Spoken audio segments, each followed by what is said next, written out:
প্রিয় দর্শক বন্ধুরা, এই মুহূর্তের জন্য আপার প্রাইমারি থেকে গুরুত্বপূর্ণ খবর আপডেট, যেখানে সুপ্রিমে ইন্টারভিউ বঞ্চিতদের মামলায় ভীষণ জরুরি সংবাদ আপডেট। কি জানা গেল অবশ্যই এই ভিডিওর মধ্যে সবটা তুলে ধরবার জন্য চেষ্টা করছি। বন্ধুরা, ভিডিওটিকে তাই শেষ পর্যন্ত দেখবেন, কোনোভাবে স্কিপ করবেন না। চ্যানেলটিকে এখনই সাবস্ক্রাইব করে নিয়ে সঙ্গে থাকবেন। চলুন কথাবার্তা না বাড়িয়ে আমরা মূল টপিকে ফোকাস করি।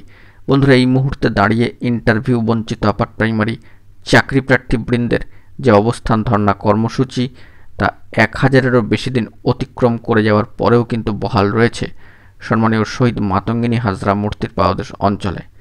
এবং এই যে দাবদাহ, এই যে প্রচণ্ড গরম, তার মধ্যেও কিন্তু অবস্থান কর্মসূচি চলছে।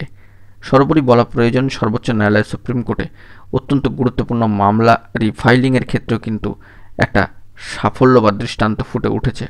কিন্তু মামলার শুনানি কবে? টেন্টেটিভলি শিডিউল ডেডলাইন এখনও পর্যন্ত কিছুই উঠে আসেনি। প্রার্থীরা অপেক্ষায় রয়েছেন, একটা একটা করে দিন কিন্তু অতিক্রান্ত হচ্ছে।